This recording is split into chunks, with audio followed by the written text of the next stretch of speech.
Welcome to Macro Musings, the podcast series where each week we pull back the curtain and take a closer look at the important macroeconomic issues of the past, present, and future. I'm your host, David Beckworth of the Mercatus Center. We are glad you've decided to join us.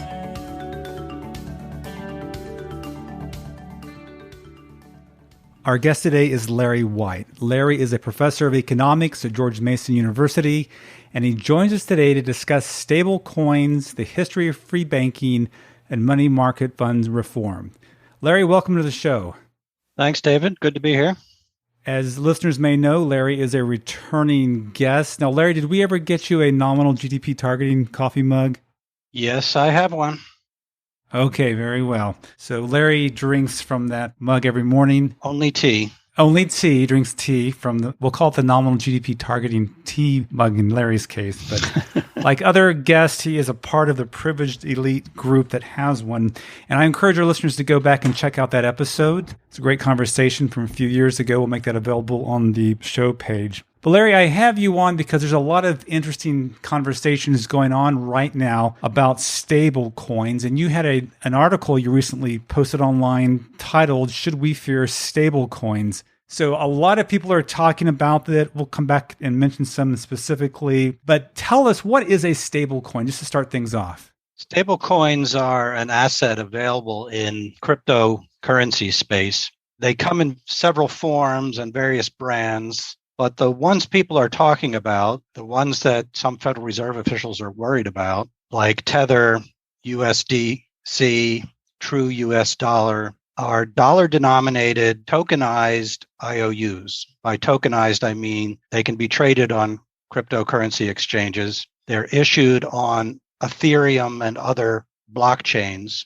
They're bought and sold on crypto exchanges. So they're mostly used by crypto traders who, when they sell, say, Bitcoin, don't necessarily want to be paid in bank account dollars because that's a hassle. That sends you through the whole know your customer rigmarole. It involves time and hassle to move the money into your bank account. And then when you want to buy some other cryptocurrency back out of the bank account. So it avoids those delays. It's more seamless. And so that's how they're used. They're used by crypto traders in large volumes to avoid the hassles involved in wire payments. You can think of it as a different payment rail for crypto traders to use outside the ordinary payment rails that go through commercial banks and central banks. There are about 110 billion in stable coins in circulation. So that gives you an idea of the size. Daily transactions are running in the neighborhood of 10 to 20 billion per day. So it's big. It's big, but it seems like the conversations, the concerns expressed by many is disproportionate to the dollar size of stablecoins going on. Is the concern about where it could get to in size? Because this $110 billion doesn't seem extremely large relative to, say, the U.S. banking system. No, that's right. I think the concern has been not so much about the size per se, but about stablecoins and these alternative payment rails being used more widely by ordinary consumers. So competing with the ordinary banking system for ordinary retail payments, it was the announcement by Facebook that they were going to issue something initially called Libra, now called Diem, which was to be, it hasn't happened, a kind of stable coin useful at the retail level that really sort of got the attention of some central bankers and got them worried about payments moving beyond their control. Yeah, so I'm still left wondering, though, how consequential this will be. You mentioned that right now it's being used by cryptocurrency traders, and that's it, right? Pretty much. There are some activity in what's called decentralized finance, or DeFi, that involves stable coins with smaller level investors, but that's still pretty young. Let me ask it this way. Do you think it is possible for stable coins to grow beyond the cryptocurrency world so that you and I, for example, could go out and get a meal together and pay with a stable coin? I don't see that becoming in our advantage or being a cheap way to make payments in the near future. The coin called USDC has, though, been kind of advertising themselves as a payment service for businesses that want to make overseas payments more conveniently and more privately than by using wire transfers. So there is some possibility of it spreading to that market. You mentioned in your essay that stable coins probably will continue to grow overseas no matter what happens here. So another part of me says this is just like talking about shadow banking system or offshore dollar markets. There's not a whole lot U.S. regulators can do anyways with that. So they can make life less convenient for residents. Okay. Sure. For residents. But it wouldn't be able to rein in, I guess, stable coins based on the dollar overseas, correct? That's right. Okay, so some of the people who have been talking about this, I'm just going to run down a list, some notables. You alluded to them earlier, but Governor Lael Brainerd had a speech on May 24th, and you mentioned this quite a bit in your article. Yeah, my article is pretty much a critique of her speech. It's a response to her speech. It's kind of like the good old days of blogging when you take an article and you take it paragraph by paragraph and show why you disagree with it. Is that not in fashion anymore? I mean, that's still what I do. That's still what you do.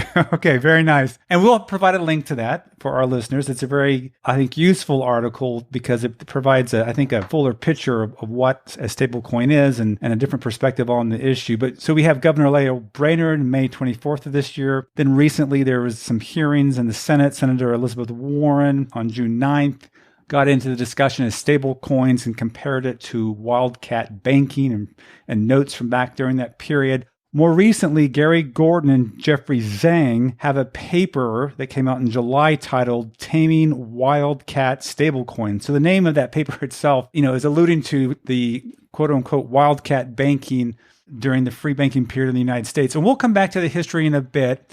And I think both of us agree that most of these folks who invoke this history really are getting their history wrong. But let's put that to the side for the time being. Question I have is, why is this receiving so much attention now? Why are all these politicians, central bankers, academics getting worked up and excited about stablecoins now?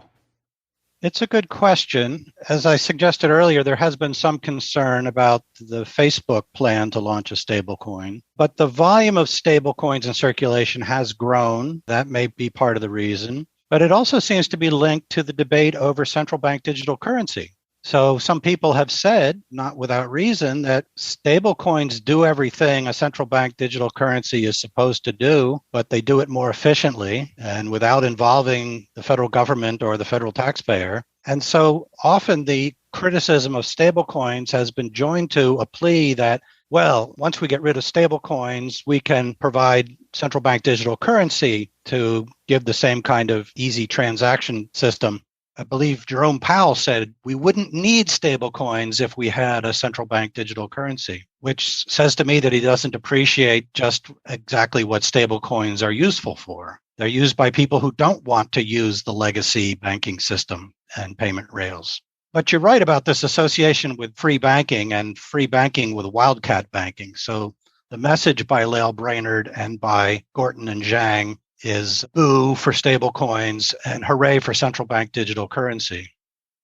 Yeah, and we'll come back, as I mentioned, to the history, but there's a strong case to be made that they're making some false comparisons there. But I want to go back to this point you just made about central bank digital currency maybe being part of the reason why people are getting so interested in stable coins. And, I've interviewed several people on the show before. I had Augustine Karsten recently. The BIS came out with a report. I know you were a big fan of that particular episode, Larry. We talked about central bank digital currency, and I asked him this question that I'll ask you. Why are we talking about central bank digital currency so much? So let's take it to that level. Is this a case of central banks responding to the demand for something like a central bank digital currency? Or is this kind of, the field of dreams, build it and they will come, and use the central bank digital currency? Where do you see the forces coming from that have pushed this interest in central bank digital currency?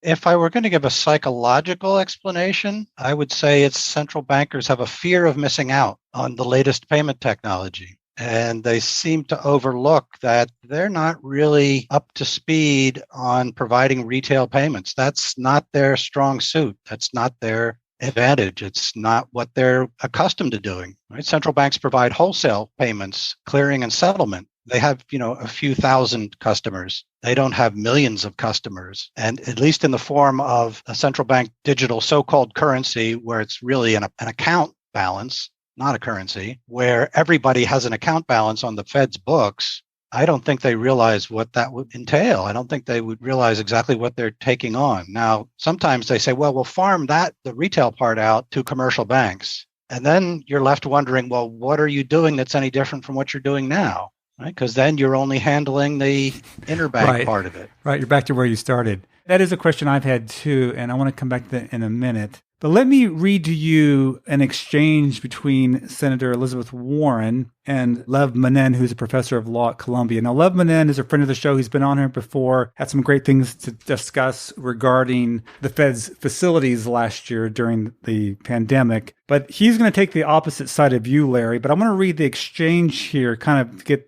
our conversation going a little bit more on why exactly we need stablecoins. So here's Senator Warren during this hearing on June 9th in the Senate, and she says, most people are holding Bitcoin as a speculative investment, a way to make money, rather than a substitute for money as a way to buy this week's groceries or to pay their babysitter.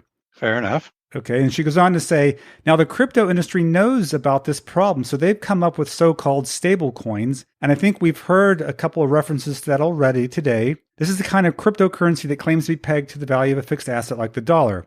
Professor Mennen, are these so-called stable coins as safe, reliable, and stable as, say, a digital dollar that is issued by the Federal Reserve? So here's his answer where I want to run this by you. And so Lev says, no, Senator, certainly not. They're much riskier. They are dangerous to both their users and as they grow to the broader financial system. So whereas Bitcoin is something we really haven't seen before, stablecoins are.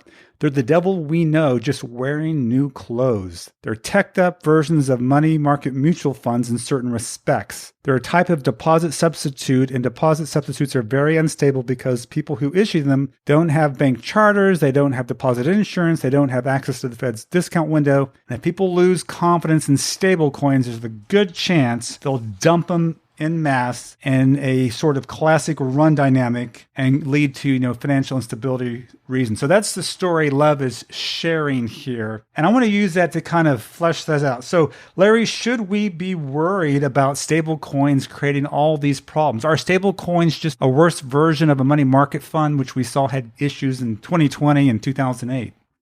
Well, I think we need to distinguish between whether you as an individual should put your money in stable coins, and then whether there's some systemic risk created by stable coins. So people have a point when they say that stable coins are runnable. They are.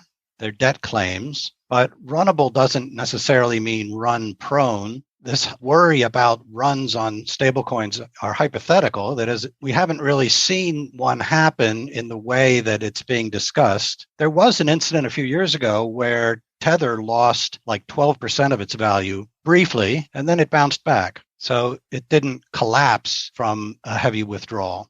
So the stablecoin issuers are issuing debt claims or quasi-debt claims. I think it's probably more accurate not to think of them as operating like a bank where you bring any small amount you like to the counter and you can get cash for it, but rather like central banks operating peg systems. They keep the value close to $1, not by making lots of redemptions every day, but by themselves intervening in the market when they see the price going below $1 or above $1. Now, as issuers of debt claims, they are rather thinly capitalized. And so I think that is a reason to be concerned. If you're a crypto trader and you have $10 million to park somewhere, then you want to shop around for a credible stablecoin. And I believe crypto traders are doing that. And we've been seeing in the last few months, especially stablecoin issuers providing more transparency and more accounting attestations as to what their assets are. And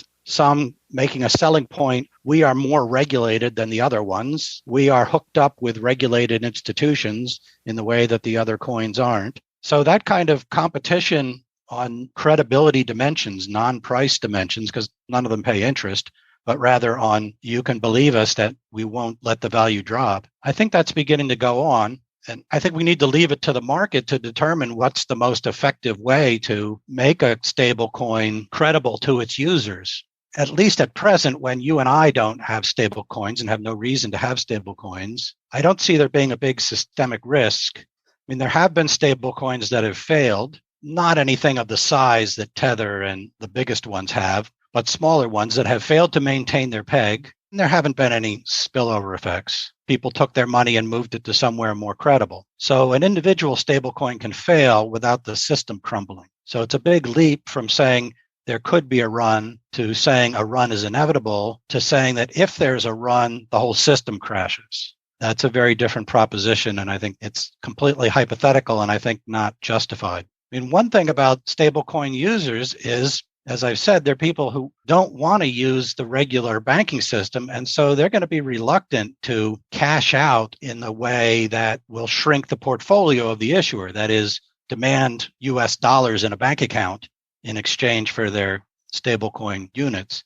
Instead, they're going to sell them on the exchange. And that's not exactly like a run because it doesn't diminish the assets of the stablecoin issuer. But if the price begins to drop, the stablecoin issuer can liquidate its assets, enough of them to destroy stablecoin units, shrink the money supply, in other words, to bring the exchange value back up to $1. And that's been what they've been up to as far as I can understand it. So I think there is a disciplinary mechanism that constrains stablecoin issuers from overissuing. And I think market forces are in the process of bringing us greater balance sheet transparency and credibility. What we haven't seen yet, and this sort of brings us back to the comparison to the free banking period, is an emphasis on the ability to absorb asset losses by having adequate capital. As the stablecoin issuers that have told us both the value of their assets and of their liabilities have revealed that they have capital of less than 1%.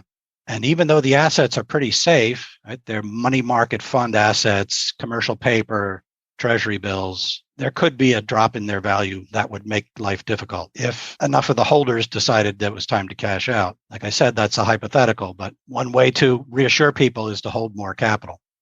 Right. So just to recap, the concern about stablecoins presenting some kind of systemic risk for the U.S. financial system really isn't founded because, one, its size is still relatively small, and that means you and I aren't using it. It's not something that's being widely used, either wholesale or retail. It's much smaller, for example, relative to the size of money market funds, which they're often compared to. So there just isn't a chance now for that to happen. You also just said that there are disciplinary forces the market's imposing upon them, which should make them more honest. So maybe the most charitable reading then of these concerns is, like we talked about earlier, some kind of future concern that if these stablecoins grow to the size of the money market fund industry, then maybe we would start worrying then. But your point is, look, there are ways to address this. Fund with more capital, and some of these firms may have the incentive to do that, to kind of make the market feel comfortable and at ease. To stand out from the pack, yeah. Yeah, so it's a selling point they could use. Okay, so I think we can set aside for now the question of systemic risk. Let's move on to a different critique of stable coins, and this comes from Governor Lael Brainerd. I'm going to quote a little paragraph, one that you cite in your paper, and she says, "Given network externalities associated with achieving scale in payments, there is a risk that the widespread use of private monies for consumer payments could fragment parts of the U.S. payment system." So the concern here is not about systemic runs, but somehow a breakdown or just some kind of disconnection between one person using bank accounts, one person using stablecoin money. How do you respond to that? Well, I think it's a little silly. I mean, first, she's blurring together scale economies and network economies. Those are not the same thing. Scale economies are at the level of the firm, and network economies are at the level of the standard. They're network economies when it pays to be on the same standard as more other people. And stablecoins don't change the standard. They're denominated in US dollars. So they don't fragment the system in that way any more than your ability to use a debit card issued by JP Morgan Chase or Citibank or Bank of America fragments the payment system. Those are just different issuers of dollar-denominated payment media. And so stablecoins, even if they came down to the consumer level, as Brainerd mentioned, they would just be another dollar-denominated payment medium. So I don't see any fragmentation there being a reason to be concerned. She seems to be jumping to people paying with Bitcoin, which would be a different medium of account, a different monetary unit. Yeah, you mentioned this, that really there's no difference between a stable coin and your bank balance. In terms of the money they're denominated. Yeah, they're denominated in dollars. They're both digital money. Right. Effectively, it's a Bank of America dollar that I'm using with my debit card versus a stablecoin dollar. They're both ultimately, and they promise to be, redeemable in the unit of account, the dollar. So I'm trying to think of the argument. They might say, well, but the Bank of America is backed up by the FDIC. It's regulated, all these things. So people will feel more comfortable using a Bank of America dollar than a stablecoin dollar. But I think you could flip the argument on them and say, well, a stablecoin dollar is effectively 100% reserve banking, right? I wouldn't say that. You wouldn't say that? Okay. People say 100% reserve banking, they mean 100% reserves, not 100% assets against liabilities. Okay. So that means 100% cash. And stablecoin issuers do not hold 100% cash. They want to earn some interest. So like any ordinary bank, they have a fractional cash reserve, but they have assets more than enough to buy back their liabilities. Right? So they're solvent. Let me put it this way, then. Is the asset side of a stablecoin's balance sheet, does it consist of more shorter-term liquid assets than, say, a bank? Because a bank will often go long, invest in a mortgage or something, a higher-yielding security to have that net interest margin. Is it the same business model here, or is it less so, less of a spread, therefore less susceptible to some of these concerns? No, the stablecoin issuers don't make mortgages. They don't make business loans. They hold money market instruments. So, as I said before, certificates of deposit, treasuries, commercial paper. And some people have been critical of their balance sheet accounting for not digging into that category and telling us, well, who's this commercial paper being issued by and how safe is it and so on and so forth. But they are short-term liquid assets. So the part that isn't cash can be readily liquidated for cash if the need arises. They're more like, and this comparison has been made by some of their critics, they're more like money market mutual fund portfolios, right? The money market part of the description means the assets are shorter than 1 year. And that's what seems to be the case on the balance sheets that we've seen of stablecoin issuers, so that there isn't much interest rate risk. And they're supposed to be, AAA rated or above. We're not quite so sure about all the assets on the stablecoin balance sheets in regard to rating, but something that it would be easy to liquidate to shrink the balance sheet when necessary. Okay, let me ask a cynical question here. Since we're talking about banks, what about big banks? They may strongly object to stable coins for their business reasons, right? They want to keep out the competition. Do you think there's any pressure, any kind of backdoor influence on some of these objections coming from big banks? Well, I'm not privy to those conversations, but it's an interesting question. I think we should look at any position papers or white papers or statements made by the research departments of the major banks, whether they've taken a stand on this. I know some of them are pretty favorable toward central bank digital currency. It wouldn't surprise me if they were negative on stablecoins. Yeah, so it would be interesting to see how this plays out for them. As you mentioned earlier, some central bank officials have said, look, we're going to farm out the retail central bank digital currency to the banks. They'll continue to do that, and the central banks will keep the wholesale funding. But it'd be interesting to know what big banks think about stable coins. Could it be something they could do themselves, or would it be competition for them? Is it something they could do themselves? Well, that's a good question. Would their regulators let them? I suppose they could do it. A bank holding company could have a subsidiary that would be a stablecoin issuer. I'm not sure a regular commercial bank could do it on their balance sheet. On their balance sheet, yeah. That would present a number of problems. The comptroller of the currency has all these rules about what kind of liabilities you can issue. Okay. So, Larry, one thing we mentioned earlier is the possibility of stable coins emerging overseas. So even if the U.S. cracked down on stable coins, that were based out of the U.S., made life difficult for users here, it could still flourish overseas somewhere. Some of them are headquartered overseas. Tether is in Hong Kong. Okay, so it seems to me this is just, again, another form of what I would call global shadow banking, or the global dollar market. And there's several implications flow from that. The first one is that this would just further expand the reach of the dollar. It would add to the weight of global dollar dominance that exists already. And I've made the argument many places, many times before, is one of the reasons the U.S. government, the U.S. in whole, has lower interest rate costs is because there's this demand for dollar-denominated assets around the world. And stable coins may just add to that. It may be another way to get demand for dollars around the world satiated. And that indirectly creates seigniorage flowing back into the U.S. Some of it goes to the private sector. Some of it goes to maybe firms in Hong Kong who issue dollar liabilities, but some of it will also flow into the U.S. Treasury. So that would be a win for the U.S. running big budget deficits, one way to continue to finance them. Yeah, I think that's right. So I think that the Fed has been thankfully lenient toward U.S. banks operating in offshore markets. And as you say, it generates more dollar banking around the world and then rebounds toward the global common acceptance of the dollar as a payment medium. And so that's in the interest of the U.S. citizens to have a currency that people around the world want to get. And stablecoins can play a role in making dollar balances available to people around the world whose banking systems won't let them have dollar bank accounts or whose central banks won't let them deal in dollars because it all takes place online and it's difficult for them to police it. So in the dollarization that's going on now in Venezuela and in Lebanon, the payment system Zelle, which is made by a consortium of U.S. banks, has been operating in Venezuela.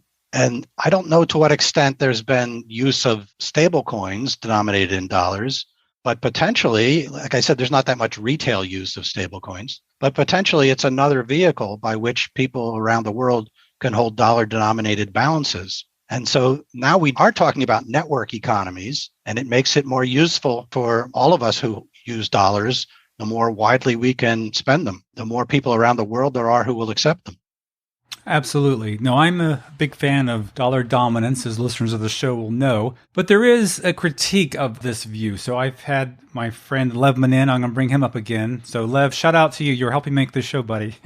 He makes, I think, a valid argument, raises a concern. I think that's reasonable. And that is, because you have all these shadow dollar sources around the world, whether it's money market funds overseas, whether it's euro dollars, whether it's stable coins, whatever the next iteration of this shadow banking, shadow dollars may take, is that it's runnable. And so we saw last year, for example, that the Federal Reserve stepped in. Now, whether it had to, I think it had to. I'm going to be supportive of this. I think it had to step in and open up the spigots for central banks around the world, right? So they opened up the dollar swap facilities with major central banks around the world. It also opened up a repo facility that allowed foreign governments to trade treasury securities for dollars.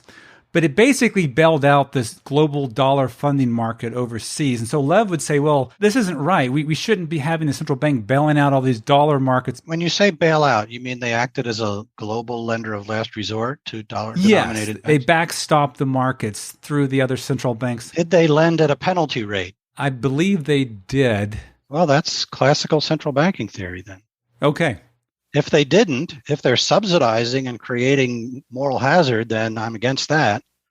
Okay, well, fair enough. You've heard it straight from the mouth of Larry White. He supports the dollar liquidity facilities as long as they are charged at a penalty rate. And I believe they are. I believe that the Fed, I'll have to double check that. Well, look, I'm not saying I support it because I don't support having an activist central bank or even a central bank at all if I had my druthers. But sure. But given the world we live in and given the alternative of like a massive run on dollar funding, I can understand why the Fed would want to avoid that. Yeah. Very understandable. So let's move then into the history question that we touched on earlier, because one of the arguments made by these individuals, so Gorton and Zhang, Governor Brainerd, and of course Senator Elizabeth Warren, they all invoked the free banking period in the United States as what a disaster stablecoins could become. So Larry, tell us why this comparison is not the right one to make, and do that first. And then secondly, please explain to me why this history is invoked so often. Why do people want to continue to draw upon it? This is an extremely common trope, as the English professors say. My dissertation was on the 19th century debates over whether to have free banking and central banking. And even back in the 19th century, people debating in England would use the United States as an example of what to avoid. You don't want to have free banking because you'll get wildcat banking and panics and runs and all kinds of disasters. There are two mistakes there. One is that what the United States had in the 19th century was not an unregulated banking system. It was, in fact, a banking system that was made much weaker by poorly conceived regulations at the state level. The federal government wasn't involved until the Civil War. So before the Civil War is the so-called free banking period. It was called free banking because various states, a little more than half of them before the war, passed laws that made entry into the banking industry freer. Instead of having to petition the state legislature to get a charter, you just had to meet the requirements of the law, which involved having a minimum capital. But here's the more important thing, holding collateral in a form that the state dictated. And many states used it as a way of selling state debt. So if you want a bank charter and you want to issue banknotes, you have to agree to buy a certain amount of state-issued bonds. And they have to be in proportion to the amount of banknotes you want to issue. Sometimes it was 110% collateralization. Sometimes it was only 100%. But it was a restriction that meant that the bank's portfolios were not very well diversified. They were too heavily invested in state government bonds. And there was another restriction that came with it, varied from state to state, and that was there was no freedom to branch. Nobody could branch across state lines because no state would recognize charters from other states. And in some states, you couldn't even branch outside a single office, so-called unit bank states. And that made banks very poorly diversified because you can't lend to lots of industries if you're only in one town under 19th century technology. So you had a system that was very artificially hampered in its capitalization, in its diversification. And you had these banknotes that kind of had the stamp of approval of the state government. And that made it easier for fly-by-night operations to get banknotes into circulation until the states figured out what they were doing wrong. But some states had very successful experiences with these liberal chartering laws, and some had very terrible experiences like Wisconsin and Minnesota. In Minnesota, they said to a bank, you can collateralize your banknotes with any state bonds. You don't have to be Minnesota bonds. You have to have $1 worth of bonds to issue $1 worth of banknotes. So the bank said, well, what's the cheapest bonds we can buy to back our $1 banknotes? Turned out to be Missouri. Missouri bonds were trading at a deep discount because this is on the eve of the Civil War. There's a lot of risk that Missouri is not going to pay back its bonds during the war. And so they overloaded. They had like more than half of their assets were Missouri state bonds. And when the war broke out or threatened to break out, the price of Missouri bonds plummeted even more. And it wiped out 2/3 or 3/4 of the banks in Minnesota. So that was an example of legal restrictions causing the banking system to fail, not laissez-faire causing the banking system to fail by any means. So the U.S. before the Civil War is a terrible example of an unregulated banking system. It's a heavily and poorly regulated, perversely regulated banking system. Whereas if you want a picture of what an unregulated banking system looks like, you should go elsewhere. You should look at Canada, our neighbor to the north. Very similar economy, mostly agricultural. Of course, most of it was located within a few miles of the border, still is, but no bond collateral restrictions and no branching restrictions. And Canadian banks were run free. Well, that's putting it too strongly, not run prone. There were a few failures, but there were no panics. The failure of a badly run bank would not spill over into suspicion toward the well-run banks. So banks had established different portfolios and different reputations. In a place like Canada, reputation that bankers had in the 19th century was not that they were wild risk takers, but that they were too conservative. That was the main complaint, right? The old joke was they won't lend you money unless you don't need it. But they were very conservative because they had to be conservative to attract deposits in competition with other conservative banks in an environment where they didn't have deposit insurance. But what they did have was a lot of capital. And U.S. banks before deposit insurance typically had 20% capital. Of course, after deposit insurance, they hold as little as they can get away with. The system I've written the most about is the Scottish banking system in the 19th century. And in the debate over whether to have central banking or free banking in England, that was the example used by the people in favor of greater freedom of banking, of letting banks branch, letting banks capitalize as much as they would like so that they can diversify and not be failure prone. So to think that any bank, anytime, anywhere without deposit insurance is on the verge of collapsing because of bank runs just betrays a terrible ignorance of the scope of banking history. But that's the kind of sleight of hand that's being performed by Governor Brainerd and Senator Warren, and regrettably, because he knows better, by Gary Gorton and his co-author Jeffrey Zhang. I know Gorton knows better because he reviewed my dissertation when it came out as a book. Wow. He wrote an essay review in the Journal of Monetary Economics, and it was fairly even-handed. So he understood the argument, and he knew that free banking succeeded in Scotland. Uh-huh. And presumably he knew that it succeeded in other places, Canada, Sweden, Switzerland. So it's just a misconception that unregulated banking means wildcat banking and runs and panics. That's not what the historical record shows. The relatively less regulated banking systems were more stable than systems that were perversely regulated, like the US and like the English banking system, where there was a limit on the number of investors a bank could have. So the banks were chronically undercapitalized.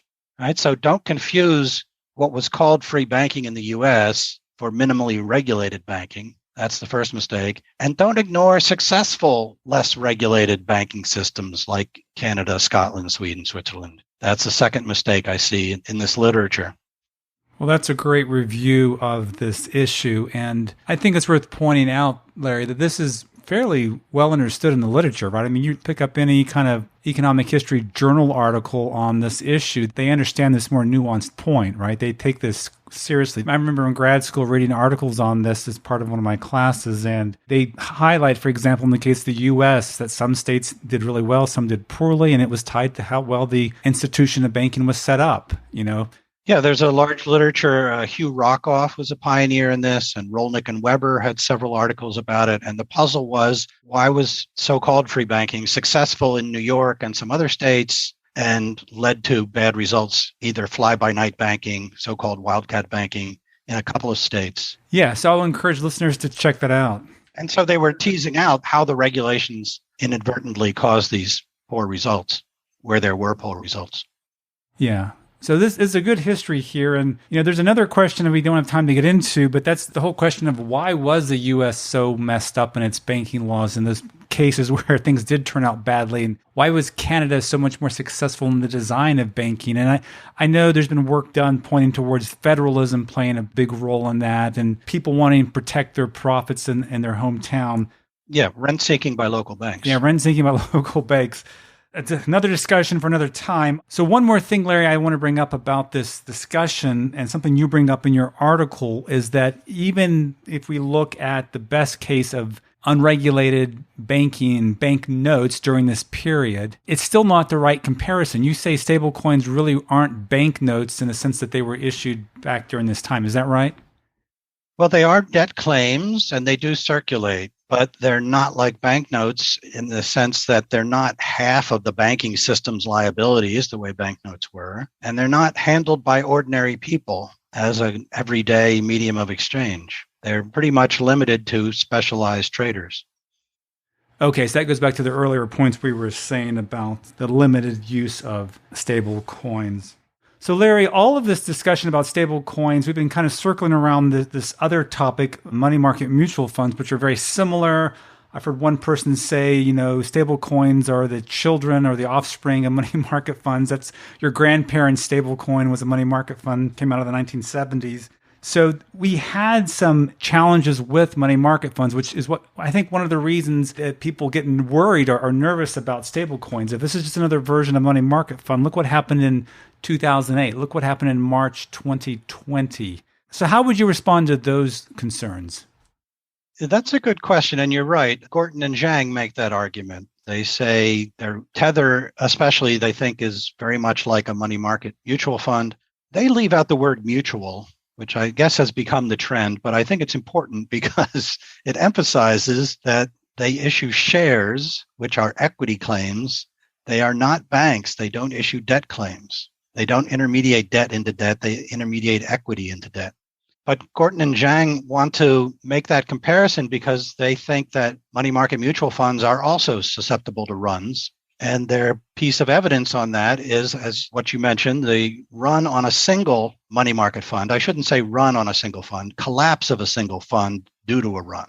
There were heavy withdrawals from other funds, but they all survived. So the one that failed was called the Reserve Primary Fund. And I've written about this on the Alt-M blog because it was a puzzle to me. I had learned from Hugh McCulloch in particular that mutual funds are not susceptible to runs, Because there's no me first problem. There's no problem of the claims exceeding the value of the assets because the value of the assets is scaled down by losses. So too are the claims, because the claims are defined not as $10, but as 1/nth of the entire portfolio.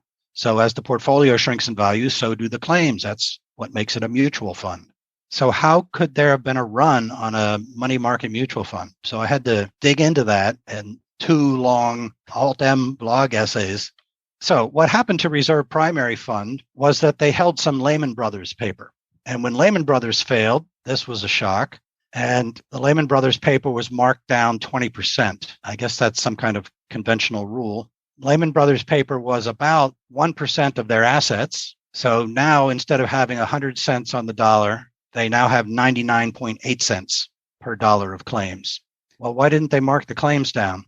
It was an accounting convention among many money market mutual funds to, instead of having the share price vary and a fixed number of shares, that's the traditional structure, to have a fixed share price of $1 to make it look more like a bank account, I guess, to make it more natural to write checks on it, and let the number of shares vary as the portfolio varies. And that works fine in the upward direction, but the funds were somehow reluctant, or maybe this was part of the contract, I'm not sure. They were reluctant to withdraw shares when the value of the portfolio fell below 100 cents on the dollar.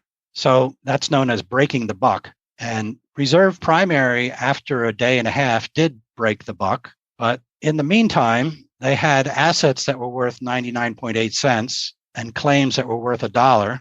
And the shareholders said, well, there isn't enough to go around. So the big shareholders quite rationally got out while the getting was good, and they got $1 on their shares until the withdrawals were so heavy that the bank that was processing these payments said no more. Now, why hadn't this happened before? Well, there hadn't been a shock like the Lehman Brothers failure, but more importantly, other money market mutual funds, when they had suffered similar shocks or shocks that meant that they had negative equity, had gotten an infusion of equity from their parent companies. And so it was kind of an implicit part of the arrangement that they were backstopped by the parent company. They would inject capital as necessary to keep the share price from going below $1. Reserve Primary didn't do that. And so for a while, it was rational for the shareholders to liquidate their shares. When the redemption stopped, there were some people left inside the fund, and they closed down the whole operation and liquidated it. So they sold off all the assets. The shareholders ended up getting about 99 cents on the dollar. So it wasn't a big haircut that they ended up taking. But if they had either broken the buck immediately or injected capital, then there wouldn't have been a run, right? But they delayed. So that's the one example.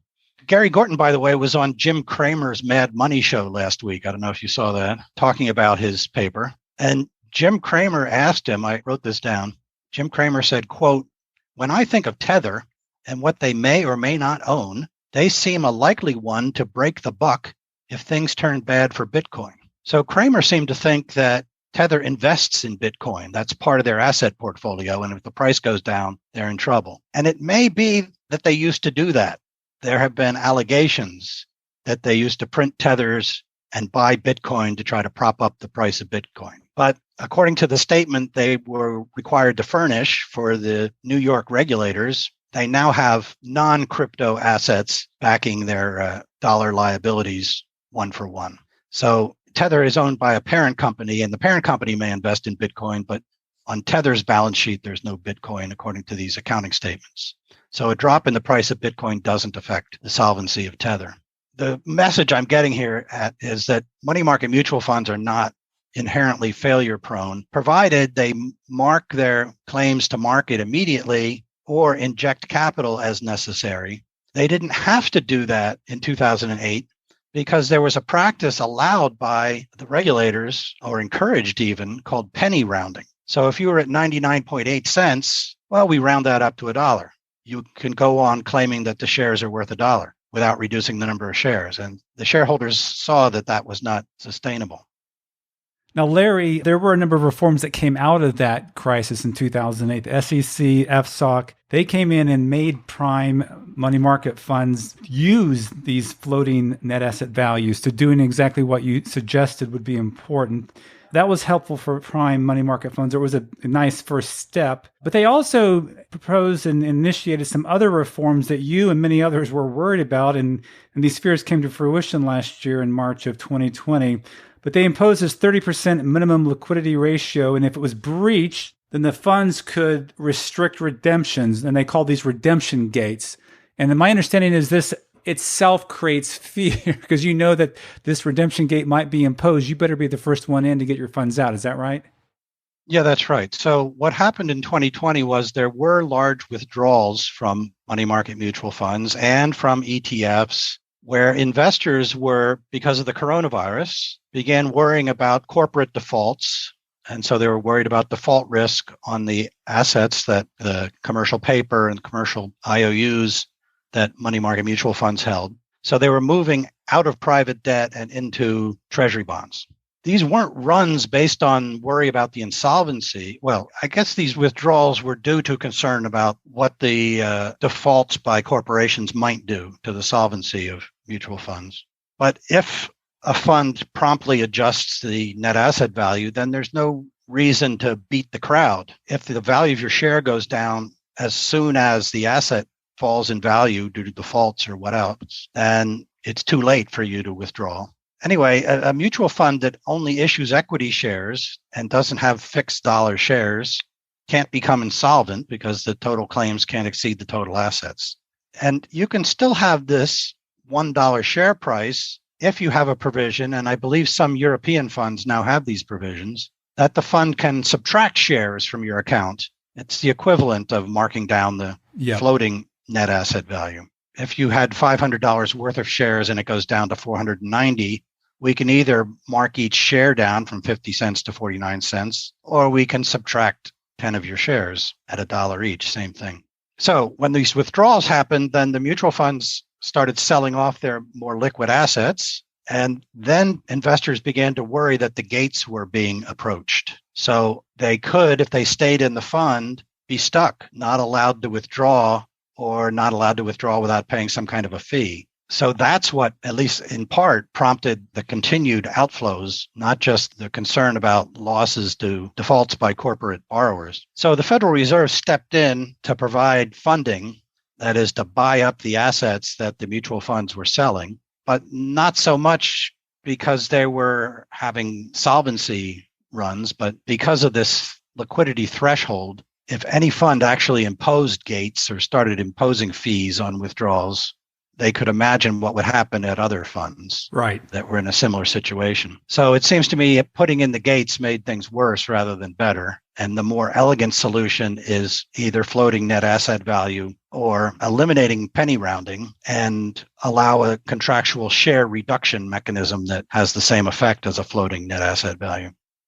Yeah, I'll mention that there's been a number of proposals since this time last year when we had this run on money market funds in March 2020. There's been the President's Working Group, December 2020, so end of last year. They had 10 reforms. The FSB had a paper come out just in June of this year, and the Brookings Institute had a paper come out this month in July on ways to reform. And a lot of them have similar suggestions. And I'm going to run just 3 of them by you. One of them you alluded to earlier. So I'm not going to go through all 10, for example, from the President's Working Group. But one of the first ones that always comes up is just some kind of capital buffer. You mentioned that the money market funds had, before 2008, an implicit understanding there'd be equities put into the company by their parent company if push came to shove. So that's one of the proposed reforms. What do you think of that? Should money market funds fund with some portion of capital? Because you often hear this said, money market funds are banks without capital. So how do you respond to that?